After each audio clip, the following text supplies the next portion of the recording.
കർത്താവ് വചനത്തിൻ്റെ ജ്ഞാനങ്ങൾ നൽകി, ജീവിതത്തിൻ്റെ ഓരോ അനുഭവങ്ങൾ നമുക്ക് തന്നു. ഇതെല്ലാം ദൈവം നമ്മളെ നയിച്ചുകൊണ്ടിരിക്കുകയാണ്. ഈ കോവിഡ് കാലത്തിൻ്റെ കഷ്ടപ്പാടുകളിൽ സങ്കീർത്തനം 119:75 അനുസരിച്ച് കൊണ്ട് വിശ്വസ്തതയാണ് ദൈവം നമ്മളിൽ നിന്ന് പ്രതീക്ഷിക്കുന്നത്. ഇപ്പോഴ് അതിനുവേണ്ടി നമ്മൾ പ്രാർത്ഥിക്കുകയാണ്. നിങ്ങളെ എവിടെയാണ് രോഗമുള്ളത്, കൈ നെഞ്ചത്ത് വെച്ച് നെഞ്ചിലെ രോഗത്തിന് വേണ്ടി പ്രാർത്ഥിക്കാം, തൊണ്ടയ്ക്ക് വെച്ച് പ്രാർത്ഥിക്കാം, ശിരസിൽ വെച്ച് പ്രാർത്ഥിക്കാം, പിൻകഴുത്തിൽ വെച്ച് പ്രാർത്ഥിക്കാം, അടിവയറ്റിൽ വെച്ച് പ്രാർത്ഥിക്കാം. എവിടെയാണ് നിന്റെ കൈകള്, എവിടെയാണ് നിനക്ക് വേദന ഉള്ളത്? കരളിനാണോ, കഴുത്തിനാണോ, ഹൃദയത്തിനാണോ, ശിരസിനാണോ, പ്രഷറിനാണോ, എവിടെയാണ് വേദനയുള്ളത്? വാതരോഗികളെ കൈ പിണച്ചു വെച്ച് പ്രാർത്ഥിക്കാം. കർത്താവിന് ദൃശ്യനെ പ്രാർത്ഥിക്കുക. കർത്താവെ, ഞാൻ വളരെ ആത്മാർത്ഥമായിട്ട് അങ്ങയുടെ മക്കൾക്ക് വേണ്ടി കണ്ണീരോടെ പ്രാർത്ഥിക്കുകയാണ്. ഈശോയെ, വിവിധ രോഗികൾ കർത്താവെ, ഇപ്പോഴും അങ്ങയുടെ ദൃശ്യന് അങ്ങയുടെ അമ്മയുടെ മധ്യസ്ഥത്തിൽ ഈശോയെ പ്രാർത്ഥിക്കുന്നുണ്ട്. ഓരോ രോഗത്തിന്റെ പേരെടുത്ത് പ്രാർത്ഥിക്കുന്നതിനേക്കാൾ ഉപരി കർത്താവെ, ഒരു മനുഷ്യന്റെ ശരീരത്തിലെ ഉച്ച മുതൽ ഉള്ളംകാല് വരെയുള്ള ഓരോ കോശങ്ങളിലും ഓരോ ശ്വാസങ്ങളിലും വരുന്ന രോഗങ്ങളെ കർത്താവെ, നിന്റെ നിശ്വാസത്താൽ കർത്താവെ നീ അഭിഷേകം ചെയ്യണമേ. യേശുവിന്റെ ഉന്നതമായ നാമത്തില് ഞരമ്പുകളിലെ, നാഡികളിലെ, കോശങ്ങളിലെ, പേശികളിലെ യേശുവിന്റെ ഉന്നതമായ നാമത്തില് മാരക രോഗങ്ങള്, തീരാവ്യാധികള് യേശു നാമത്തിൽ മാറിപ്പോകട്ടെ.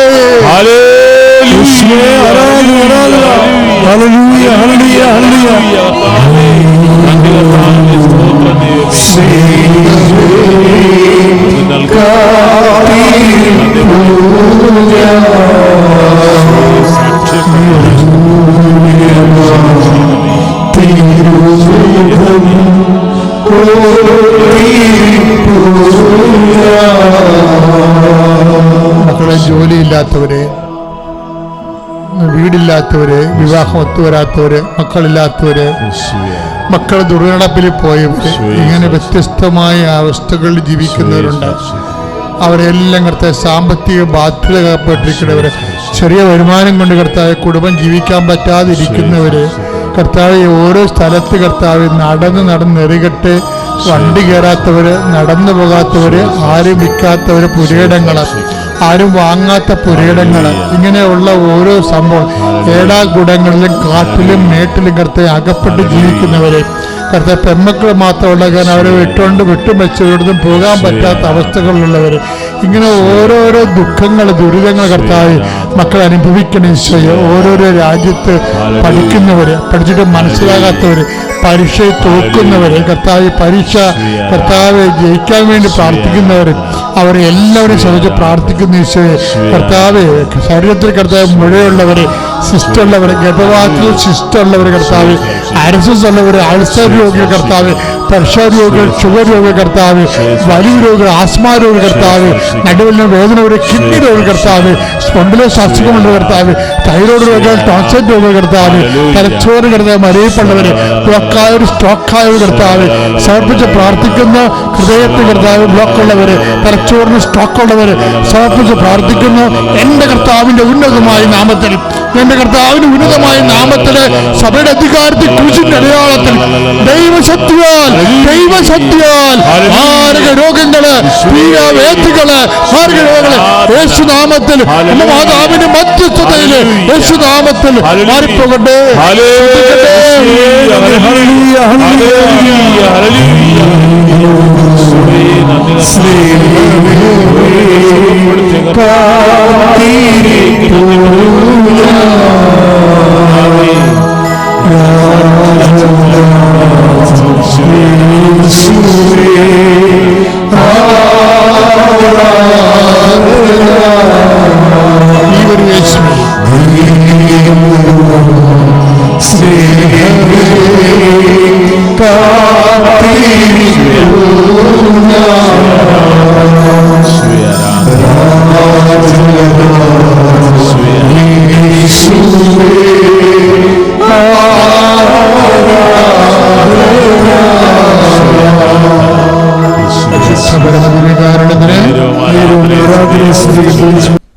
ഇതെല്ലാം മാതാവ് നമ്മുടെ ജീവിതത്തിൽ ക്രമീകരിക്കുന്ന ക്രമീകരണങ്ങളാണ്.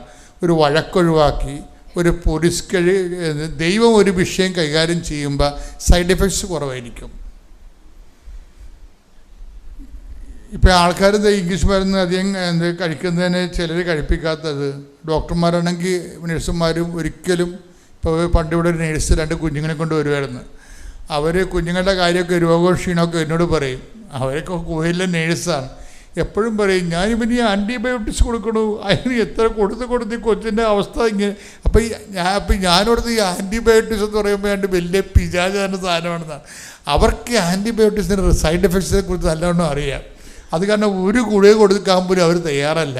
പക്ഷെ കൊച്ചിനാണ് ക്ഷീണം മാറണമില്ല. കാര്യം എന്താ, ഈ ഗുളികയുടെ സൈഡ് എഫക്ട്സൊക്കെ നേഴ്സിന് കൃത്യമായിട്ട് അറിയാം.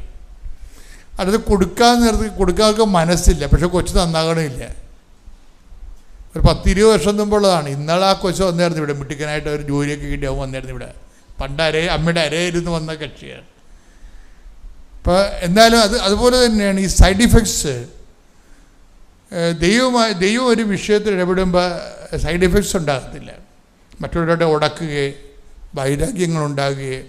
അപ്പം അതുകൊണ്ട് പലപ്പോഴും നമുക്ക് സംഭവിക്കുന്നൊരു വിഷയം, പകുതി ദൈവവും നമ്മൾ ഉപയോഗിക്കുന്നത് എങ്ങനെയാണ്, പകുതി ദൈവവും പകുതി ഭൗതിക മെഷീനറിയാണ് ഉപയോഗിക്കുന്നത്. അങ്ങനെ അല്ലാതെ ദൈവരാജ്യത്തിൽ തന്നെ ഈ വിഷയം കൈകാര്യം ചെയ്യാൻ പറ്റുമെന്ന് നോക്കണം.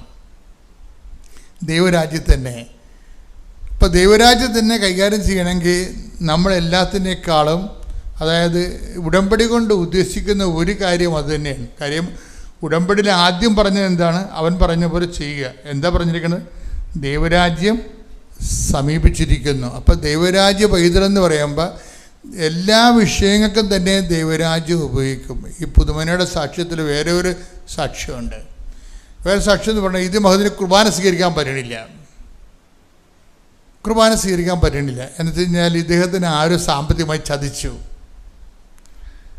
സാമ്പത്തികമായി ചതിച്ച കാരണം അയാളോട് കടുത്ത വൈരാഗ്യം. ഇപ്പം കടുത്ത ബുദ്ധിയും ബോധം ഉള്ളവൻ, ദൈവത്തിന് അറിയാവുന്നവൻ കടുത്ത വൈരാഗ്യം ഉണ്ടെങ്കിൽ അവൻ കുർബാന സ്വീകരിക്കുന്നില്ല. അലവലാദികൾ എവിടുന്ന് എന്തെല്ലാം വൈരാഗ്യം ഉണ്ടെങ്കിലും കുർബാന സ്വീകരിക്കും. അവരുടെ നാശകോടാലി അവർ തന്നെ പാനം ചെയ്യും. Take the word of God. ശ്രുതികട ഹല്ലേലൂയ, ഹല്ലേലൂയ, ഹല്ലേലൂയ. അയോഗ്യതയുടെ കുർബാന സ്വീകരിക്കുന്നവൻ ശ്രുതികട ഹല്ലേലൂയ, യേശുവേ നന്ദി, ഹല്ലേലൂയ, ഹല്ലേലൂയ, ഹല്ലേലൂയ. യേശുവേ ആരാധന, ആരാധന, ആരാധന. യേശുവേ നന്ദി, മഹത്വം, മഹത്വം, മഹത്വം, മഹത്വം. ഹല്ലേലൂയ, ആരാധന, ആരാധന. യേശുവേ ആരാധന. 1 കൊരിന്തോസ് 11:29. എന്തുകൊണ്ടെന്നാൽ ശരീരത്തെ വിവേചിച്ചറിയാതെ ഭക്ഷിക്കുകയും പാനം ചെയ്യുകയും ചെയ്യുന്നവൻ തന്റെ തന്നെ ശിക്ഷാവിധിയാണ് ഭക്ഷിക്കുന്നതും പാനം ചെയ്യുന്നതും. നമ്മൾ വളരെ ശ്രദ്ധിക്കണം കുർബാന സ്വീകരിക്കുമ്പോൾ. അതുകൊണ്ട് ഇവിടെ മനസ്താപണമൊക്കെ ചെല്ലിച്ച് കുറേ ഉപദേശങ്ങളൊക്കെ നിർദ്ദേശങ്ങൾ നൽകിയിട്ടാണ് കുർബാന കൊടുക്കുന്നത് കൃപാസനത്തിൽ. പക്ഷെ എന്നാലും ചിലർ വൈരാഗ്യത്തിലും വിദ്വേഷത്തിലും അവനെ പാപാവസ്ഥയിലും കുർബാന സ്വീകരിക്കും. അപ്പോൾ ഒരു ഉണ്ടാകുന്ന കുഴപ്പമെന്ന് വെച്ച് കഴിഞ്ഞാൽ, നമ്മൾ ഇവിടുന്ന് പോകുമ്പോൾ നിങ്ങൾക്ക് ദൈവമായിട്ടൊരു 7 പോയിൻ്റ് വരെ ഉണ്ടെങ്കിൽ നിങ്ങൾ ഇവിടുന്ന് അയോഗ്യത കുർബാന സ്വീകരിച്ച് ഇവിടുന്ന് പോകുമ്പോൾ അത് 3 പോയിൻ്റായിട്ട് റിഡ്യൂസ് ചെയ്യും. നിങ്ങളുടെ സ്പിരിച്വൽ പോയിൻ്റ് കുറയും. നമ്മൾ സിവിൽ പോയിൻ്റ് കുറഞ്ഞുമ്പോൾ ലോകം കിട്ടത്തില്ലല്ല. അതുപോലെ ദൈവാനുഗ്രഹം കിട്ടത്തില്ല. നിങ്ങളുടെ സ്പിരിച്വൽ പോയിൻ്റ് കുറഞ്ഞാൽ ദൈവാനുഗ്രഹം കിട്ടത്തില്ല. കാര്യം വൈരാഗ്യത്തിൽ നിങ്ങൾ കുർബാന സ്വീകരിച്ചു, പകയിലും വിദ്വേഷത്തിലും കുർബാന സ്വീകരിച്ചു. വീട്ടിൽ മിണ്ടത്തില്ല ഭർത്താവിനോടും അല്ലെങ്കിൽ ഭാര്യയോടും, പക്ഷേ കുർബാന സ്വീകരിക്കും. അതാണ് വിഷയം. അത് നമ്മൾ വളരെ ശ്രദ്ധിക്കണം. അയോഗ്യതയുടെ കുർബാന സ്വീകരിക്കുന്നത് നിസ്സാര കാര്യമായിട്ടല്ല. കാര്യം കൃപ എന്താണ് കർത്താവിൻ്റെ ശരീരമെന്ന് വിവേചിക്കാതെയാണ് ചെയ്യണത്. അതുകൊണ്ടാണ് അവർ വന്ന് കുർബാന സ്വീകരിച്ച് നാട്ടുകാരെ കാണിക്കും. ഇപ്പോൾ നാട്ടുകാരെ കാണിക്കുമ്പോൾ ഞാൻ ഭക്തനാണ്, വിശ്വാസിയാണെന്നതും ഇവർ കുർബാന സ്വീകരിച്ചില്ലെങ്കിൽ എന്തോ ഓരോ അച്ഛന്മാർ പറഞ്ഞിട്ടുണ്ട്, കുർബാനയ്ക്ക് വരും പങ്കെടുക്കുമ്പോൾ കുർബാന സ്വീകരിച്ചില്ലെങ്കിൽ കുർബാന പങ്കെടുക്കാത്തതിന് തുല്യമാണെന്നൊക്കെ പറയും. പക്ഷേ അത് അച്ഛന്മാർ പറഞ്ഞിരിക്കണേ എന്താ കാര്യം? കുർബാനയ്ക്ക് പങ്കെടുക്കുമ്പോൾ നിങ്ങൾ വിശുദ്ധിയോടെ തന്നെ പങ്കെടുക്കാൻ വേണ്ടി അങ്ങനെ പറയണത്. ശ്രുതികട്ടെ ഹല്ലേലൂയ ഹല്ലേലൂയ ഹല്ലേലൂയ ഹല്ലേലൂയ ഹല്ലേലൂയ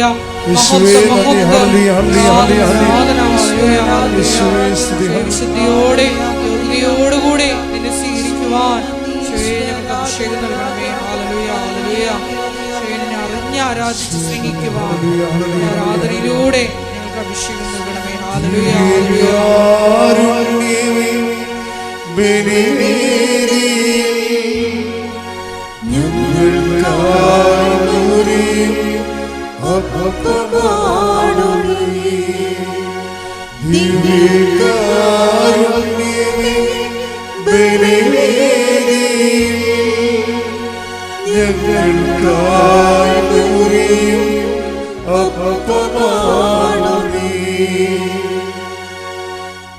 പരിശുദ്ധ പരമ ദിവ്യകാരുണ്യത്തിന് എന്നേരവും ആരാധനയും സ്തുതിയും പുകഴ്ചയും ഉണ്ടായിരിക്കട്ടെ.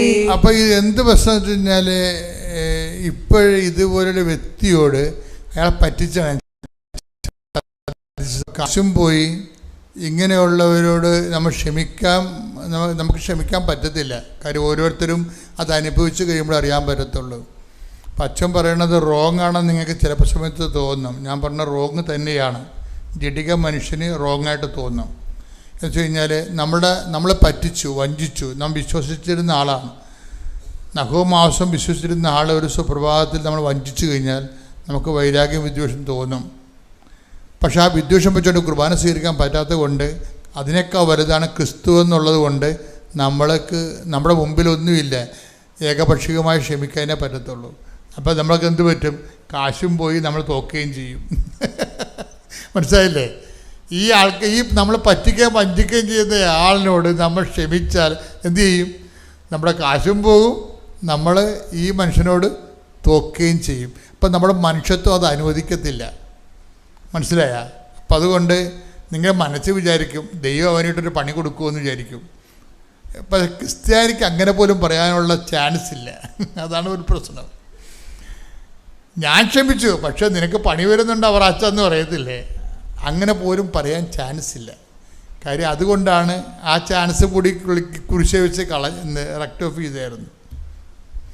അങ്ങനെ പറയാൻ ചാൻസ് ഉണ്ടായിരുന്നു നമുക്ക്. ഞാൻ ക്ഷമിച്ചു, എന്നാൽ ദൈവം നിന്നോട് ചോദിക്കും. അങ്ങനെ പൗലോസപ്പോസ്തലൻ അങ്ങനെ പറഞ്ഞു പോയിട്ടുണ്ട്. ചെമ്പ് പണിക്കാരനായ അലക്സാണ്ടർ എനിക്ക് കുറേ പണി വെച്ചിട്ടുണ്ട്, ദൈവനെ കൈകാര്യം ചെയ്യാൻ. ശ്രദ്ധിക്കട്ടെ. ഹല്ലേലൂയ ഹല്ലേലൂയ ഹല്ലേലൂയ ഹല്ലേലൂയ. യേശുവേ നന്ദി, യേശുവേ സ്തുതി. ഹല്ലേലൂയ ഹല്ലേലൂയ ഹല്ലേലൂയ ഹല്ലേലൂയ. യേശുവേ ആരാധന ആരാധന ആരാധന. യേശുവേ നന്ദി, മഹത്വം മഹത്വം മഹത്വം. ഹല്ലേലൂയ ഹല്ലേലൂയ ഹല്ലേലൂയ. 2 തിമോത്തിയോസ് 4:14. 2 തിമോത്തി 4:14. ചെമ്പുപണിക്കാരനായ അലക്സാണ്ടർ എനിക്ക് വലിയ ദ്രോഹം ചെയ്തു.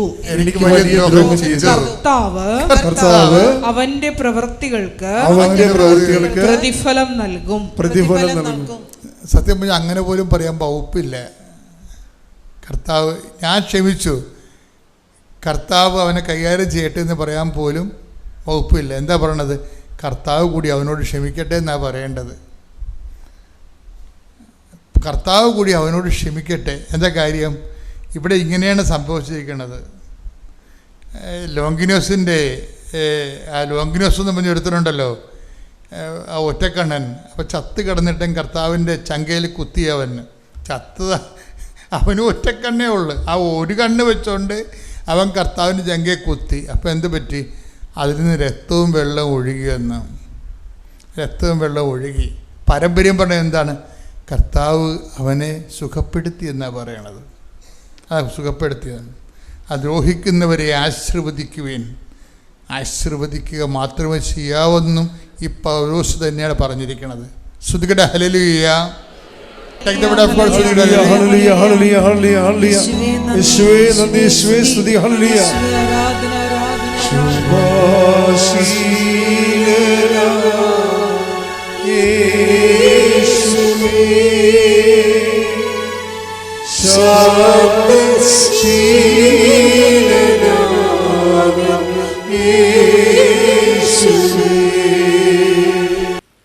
ദൈവത്തിൻ്റെ ആ ശക്തി പ്രവഹിച്ച് അവന് ദൈവത്തിൻ്റെ കിരണങ്ങൾ അവൻ്റെ ദേഹത്തേക്ക് പതിച്ച് അവന് ജീവൻ വച്ച് വരുന്നതായിട്ട് ഞാൻ കണ്ടു. അതുകൊണ്ട് അവന് കിരൺ എന്ന് പേരിടണമെന്ന് പോലും ഞാനന്ന് പറഞ്ഞിരുന്നു. ഏറെക്കാലം ഞാൻ പിന്നീട് കാണുന്നവരോടെല്ലാം ഈ മാതാവിൻ്റെ ശക്തിയെക്കുറിച്ച് പറയുമായിരുന്നു. പിന്നീട് ഞാനിവിടെ വന്ന് ഉടമ്പടി എടുത്ത് അതിനുശേഷം ബഹുമാനപ്പെട്ട ജോസഫ് അച്ഛൻ്റെ യൂട്യൂബിലുള്ള ഓരോ ടോക്കുകളും കേൾക്കുമ്പോൾ എനിക്ക് മനസ്സിലായി, അന്ന് കൃപാസനം സഞ്ചാരി മാതാവാണ് അന്ന് അവിടെ എനിക്ക് പ്രത്യക്ഷപ്പെട്ട് എനിക്ക് എൻ്റെ കുഞ്ഞിന് ജീവൻ ഒരു കുഴപ്പവും കൂടാതെ തിരിച്ചു തന്നതെന്ന് ഞാൻ ഇന്ന് വിശ്വസിക്കുന്നു. അപ്പോൾ ഞാനിവിടെ വന്ന് 2022 സെപ്റ്റംബർ 22 ഉടമ്പടി എടുത്തു. അപ്പോൾ ഞാൻ എൻ്റെ നിയോഗത്തിൽ എനിക്ക് ഒരുപാട് അസുഖങ്ങൾ, അതിനുശേഷം രണ്ടാമത്തെ സിസേറിയന് ശേഷം ഒരുപാട് അസുഖങ്ങൾ പിന്നീട് അങ്ങോട്ട് ഉണ്ടായി. 16 അന്ന് തുടങ്ങിയ തലവേദന, വിട്ടുമാറാത്ത തലവേദന. ഈ തലവേദന എന്തുകൊണ്ടാണെന്ന് ഡോക്ടേഴ്സിന് അറിയത്തില്ല. അതുപോലെ എല്ലാ ദിവസവും തലവേദന. അതിനുവേണ്ടി MRI ഒക്കെ ചെയ്തിട്ടുണ്ട്, എന്നിട്ടും കണ്ടുപിടിക്കാനായിട്ടില്ല. പിന്നീട് പ്രമുഖമായ ഒരു ഹോസ്പിറ്റലിൽ കാണിച്ചപ്പോൾ മൈഗ്രെയിൻ ആയിരിക്കാമെന്ന് പറഞ്ഞു. അതിന് ചികിത്സ എടുത്തുകൊണ്ടിരുന്നു, ഒരുപാട് ടാബ്ലറ്റ്സ് കഴിച്ചു. തലവേദന ഇല്ലാത്തപ്പോഴെല്ലാം എനിക്ക് തല കറക്കം. അപ്പോൾ അതിനുവേണ്ടി വീണ്ടും പ്രമുഖമായ ആശുപത്രിയിൽ പോയി ഡോക്ടറെ കണ്ടപ്പോൾ മൈഗ്രെയിൻ അസോസിയേറ്റഡ് വെർട്ടിഗോ ആണെന്ന് പറഞ്ഞു. അതിനും ചികിത്സകൾ നടത്തി. കൂടാതെ അന്ന് മുതൽ എനിക്ക് ഡയബറ്റീസ് വന്നു. അന്ന് മുതൽ വേറൊരു ഹോസ്പിറ്റലിൽ പോയി, പ്രമുഖ ഹോസ്പിറ്റലിൽ പോയി ഡയബറ്റോളജിസ്റ്റിനെ കണ്ട് അതിനും മെഡിസിൻ എടുത്തു. ഈ 16 വർഷമായിട്ടും എൻ്റെ ഡയബറ്റീസ് കൺട്രോൾഡ് അല്ലായിരുന്നു.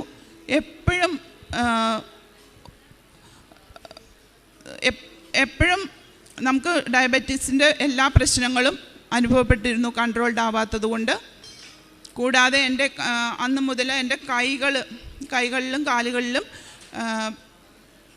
ചൊറിഞ്ഞു പൊട്ടി വിണ്ട് കീറി, തൊലിയെല്ലാം വിണ്ട് കീറുന്ന ഒരസുഖം. കൂടാതെ ഫാറ്റി ലിവർ, പിന്നെ കൂടാതെ എനിക്ക് യൂട്രസിലും ഓവറിയിലും സിസ്റ്റ്, ഇങ്ങനെ എല്ലാ തരത്തിലുള്ള അസുഖങ്ങളും. ഇതിനെല്ലാം ഓരോ പ്രമുഖ ഹോസ്പിറ്റലുകളിൽ പോയി പ്രമുഖരായ ഓരോ ഡോക്ടേഴ്സിനെ കണ്ട്, എറണാകുളത്തുള്ള മിക്കവാറും എല്ലാ ഹോസ്പിറ്റലിലും, തലവേദനയ്ക്ക് ഒരു ഹോസ്പിറ്റൽ,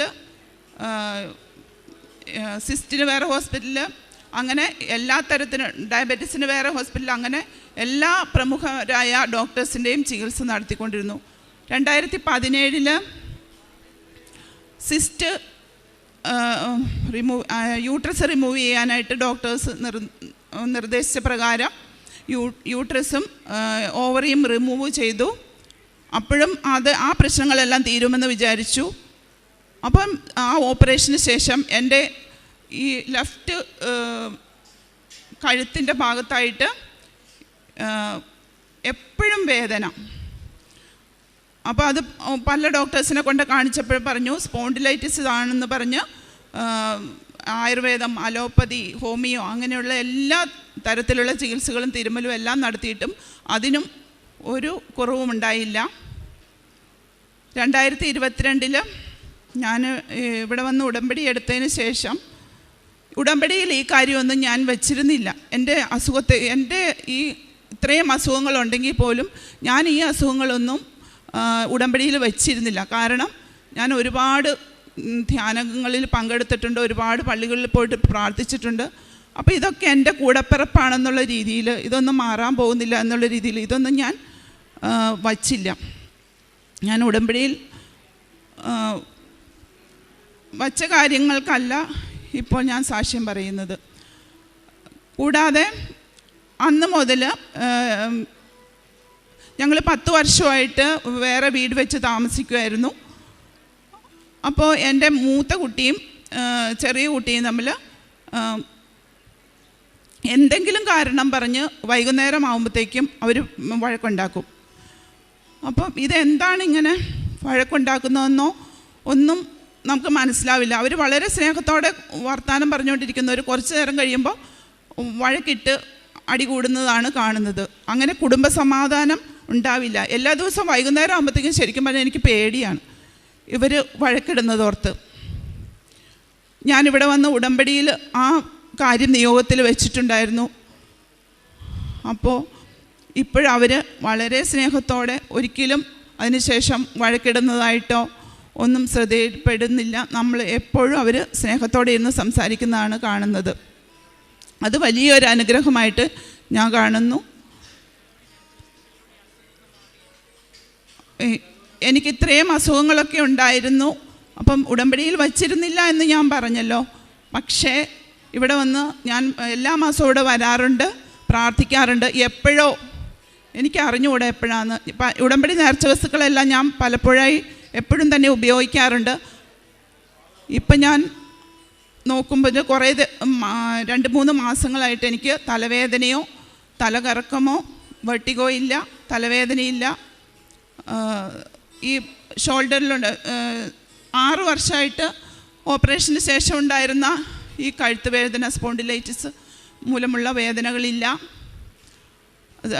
16 വർഷമായിട്ട് കൺട്രോൾഡ് ആവാതിരുന്ന ഷുഗർ, എനിക്കിപ്പോൾ ഡയബറ്റീസ് കൺട്രോൾഡാണ്. അങ്ങനെ ഒരുപാട് അസുഖങ്ങൾ എനിക്ക് മാറിക്കിട്ടി. അതിന് മാതാവിനും തിരുക്കുമാരനും 1000 നന്ദി പറയുന്നു. ഈശോയെ നന്ദി, ഈശോയെ സ്തുതി. എനിക്ക് കിട്ടിയ ഒരു സാക്ഷ്യം പറയാനായിട്ടാണ് വന്നത്. എനിക്ക് ഞാൻ എൻ്റെ വീട് എറണാകുളം 2000 എൻ്റെ പേര് ഷീല, വീട് എറണാകുളം. 2022 നവംബർ മാസം 12-ാം തീയതിയാണ് ഞാൻ ഉടമ്പടി എടുത്തത്.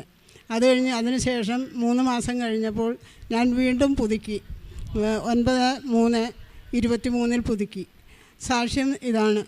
എനിക്ക് 24 വർഷമായി എൻ്റെ കക്ഷത്തിൽ ഒരു മുഴയുണ്ടായിരുന്നു. അത് ഡോക്ടറെ കാണിക്കാനോ ഒന്നിനും ഞാൻ മുതിർന്നില്ല. ഞാൻ എൻ്റെ ദൈവത്തിൽ വിശ്വസിച്ചു. ഞാൻ ദൈവത്തോട് പ്രാർത്ഥിച്ചു, എൻ്റെ ദൈവമേ, എൻ്റെ കുഞ്ഞുങ്ങളെ എനിക്ക് വളർത്തിയെടുക്കണം. അതിനുവേണ്ടി ഹോസ്പിറ്റലിൽ കയറാനോ ഇത് കൊണ്ടുപോയി കീറി പൊളിക്കാനോ എന്ന് എനിക്ക് സാധിക്കില്ല. അതുകൊണ്ട് എൻ്റെ കുഞ്ഞുങ്ങളെ നോക്കാൻ വേറെ ആരുമില്ല, എന്നെ സഹായിക്കാൻ ആരുമില്ലാത്തതാണ്. അതുകൊണ്ട് നീ ഇത് ഏറ്റെടുക്കണമേ. നീ പറഞ്ഞിട്ടുണ്ടല്ലോ ദൈവമേ, എൻ്റെ അടുക്കൽ വരുന്നവനെ ഒരു നാളും ഞാൻ തള്ളിക്കളയുകയില്ല എന്നരുളി ചെയ്ത വചനം ആവർത്തിച്ച് ചൊല്ലിക്കൊണ്ടേയിരുന്നു. ഓരോ ദിവസവും വെളുപ്പിനെ എൻ്റെ 4 മണിക്ക് എൻ്റെ കൊന്തയെല്ലുകയും തോന്നുന്ന സമയത്തെല്ലാം ഞാൻ കൊന്തയെല്ലിക്കൊണ്ടിരുന്നു. ആ 24 വർഷവും ഞാനിങ്ങനെ കൊന്തയെല്ലിക്കൊണ്ടിരിക്കുകയായിരുന്നു. അങ്ങനെ ഇരുന്നപ്പോഴാണ് കൃപാസനത്തെ പറ്റി അറിഞ്ഞതും. കൃപാസനത്തിൽ വരാൻ എനിക്ക് മാതാവേ, എന്നെ നീ ഒന്ന് അവിടെ നിന്ന് കൊണ്ടുപോയി, ഞാൻ വീട്ടു ജോലി എടുക്കണമായിരുന്നു. ആ വീട്ടു ജോലി അവിടെ നിന്നിട്ട് എനിക്കൊന്നും ചെയ്യാൻ സാധിക്കില്ല. മാതാവേ, നീ എന്നെ ഇവിടെ നിന്ന് കൊണ്ടുപോകും, നിൻ്റെ സന്നിധിയിലേക്ക് എന്നെ കൊണ്ടുവരാൻ പറഞ്ഞു. അങ്ങനെ മാതാവിൻ്റെ അനുഗ്രഹത്തോടെ ഞാനിവിടെ വന്ന് ഉടമ്പടി എടുത്ത് ഇപ്പോൾ എനിക്ക് എന്നും ഞാൻ ഈ തൈലം പുരട്ടി പ്രാർത്ഥിക്കുമായിരുന്നു. പ്രാർത്ഥിച്ച് ഇപ്പോൾ ഈ മുഴ പെട്ടെന്ന് അപ്രത്യക്ഷമായി. ഇപ്പോൾ എൻ്റെ കയ്യിൽ 24 വർഷമായ ഈ മുഴ ഇപ്പോൾ എൻ്റെ കക്ഷത്തിലില്ല. എന്നും ദൈവത്തോട് പ്രാർത്ഥിച്ചുകൊണ്ടിരുന്നു. അതുപോലെ എൻ്റെ അയൽവക്കത്തെ ഒരു സാധാരണ സ്ത്രീയാണ്. അവർക്കും ജോലി ചെയ്യാൻ പാടില്ല, അവർക്ക് കാലുവേദനയായിട്ട് നടക്കാൻ പാടില്ലാതായിട്ട് ഞാൻ ഈ തൈലം കൊണ്ടുപോയി പുരട്ടി ഉപ്പും കൊടുത്ത് തേനും കൊടുത്ത് അവർക്ക് ഒറ്റ ദിവസം കൊണ്ട് അവർക്ക് പൂർണ്ണ സൗഖ്യം കിട്ടി. അവർ ജോലിക്ക് പോയി. പിന്നെ എൻ്റെ കുടുംബത്തിൽ പ്രാർത്ഥനയേ ഉണ്ടായിരുന്നില്ല. വർഷങ്ങളായി പ്രാർത്ഥനയില്ലാത്ത കുടുംബമായിരുന്നു എൻ്റേത്. ഞാൻ പ്രാർത്ഥനയില്ലെങ്കിലും എൻ്റെ കൂടെ ആരും വന്ന് പ്രാർത്ഥന ചൊല്ലില്ലായിരുന്നു. എന്നും ഞാൻ പ്രാർത്ഥിക്കും, ദൈവമേ, ഇവരെന്നാണ് കർത്താവേ എൻ്റെ കൂടെ ഇരുന്ന് പ്രാർത്ഥന ചൊല്ലുന്നതെന്ന്. ഈ ഉടമ്പടി എടുത്തതിന് ശേഷം എല്ലാവരും ഞങ്ങൾ ഒരുമിച്ച് ഇപ്പോൾ പ്രാർത്ഥനയെല്ലാനും ഞങ്ങളുടെ കുടുംബത്തിൽ സമാധാനവും ഐശ്വര്യവും എല്ലാം ഞങ്ങൾക്ക് കിട്ടി. യേശുവേ നന്ദി. ഇതെല്ലാം തന്ന അമ്മയ്ക്കും ഈശോയ്ക്കും 1000 സ്തുതികളും നന്മകളും നേരുന്നു. യേശുവേ നന്ദി, യേശുവേ സ്തുതി. എൻ്റെ പേര് ആൻ്റണി. കോഴിക്കോട് ദേവഗിരി സെൻറ്റ് ജോസഫ് ഇടവയിൽ നിന്ന് വരുന്നു. ഞാൻ 2022 നവംബർ 10-ാം തീയതിയാണ് ഉടമ്പടി എടുത്തത്. എൻ്റെ സഹോദരി മൂലമാണ് ഞാൻ ഉടമ്പടിക്കാൻ വന്നത്. സഹോദരിക്ക് കിട്ടിയ അനുഗ്രഹം മൂലമാണ് ഞാൻ കൂടുതലും വരാൻ കാര്യം. അപ്പോൾ ഈ ഉടമ്പടിയെക്കുറിച്ച് നേരത്തെ പറഞ്ഞു കേട്ടണമെങ്കിൽ എനിക്ക് ഇങ്ങനെ ഒരു താല്പര്യം ഉണ്ടായിരുന്നില്ല. അപ്പോൾ സഹോദരി 2020 നവംബർ 10-ാം തീയതി ഇവിടെ സാക്ഷ്യം പറയാൻ വരുന്നു പറഞ്ഞപ്പോൾ ഞാൻ കൂടെ പോകുന്നതാണ്. അപ്പോൾ എനിക്ക് 6 നിയോഗങ്ങൾ വെച്ചതിൽ ഒരു നിയോഗം മാത്രമാണ് എനിക്ക് മാതാവ് മാറ്റി തന്നത്. എൻ്റെ ഭാര്യയ്ക്ക് 10 വർഷമായിട്ട് മുകളിലേക്ക് നോക്കുവാനോ താഴെ കുനിയുവാനോ വെയിലത്ത് നടക്കുവാനോ ബസ്സിൽ കയറുവാനോ കയറ്റം കയറുവാനോ ഒന്നും സാധിക്കുമായിരുന്നില്ല. തല പാളിപ്പോവും. കുട്ടികൾ നടക്കുന്ന പോലെ വെച്ച് വീണു പോവും. പല മരുന്നുകളും കഴിച്ചിരുന്നു. കഴിക്കുമ്പോൾ കുറവുണ്ടാവും, അത് കഴിഞ്ഞാൽ വീണ്ടും ഇതേപോലെ സംഭവിക്കും. അങ്ങനെ ഇരിക്കുമ്പോഴാണ് ഞാൻ ഇവിടെ ഈ ഉടമ്പടി എടുക്കാൻ വന്നത്. ഉടമ്പടി എടുത്ത് തൈലം നെറ്റിയിൽ പുരട്ടുകയും ഉപ്പും തേനും ഉപയോഗിക്കുകയും ചെയ്തതിന് ശേഷം 1 മാസത്തിനുള്ളിൽ തന്നെ എൻ്റെ ഭാര്യയുടെ ഈ അസുഖം മാറിക്കിട്ടി. ഇപ്പോൾ ഈ 6 മാസമായിട്ട് ഇതുവരെയായിട്ടും ഈ അസുഖം വന്നിട്ടില്ല. അതിന്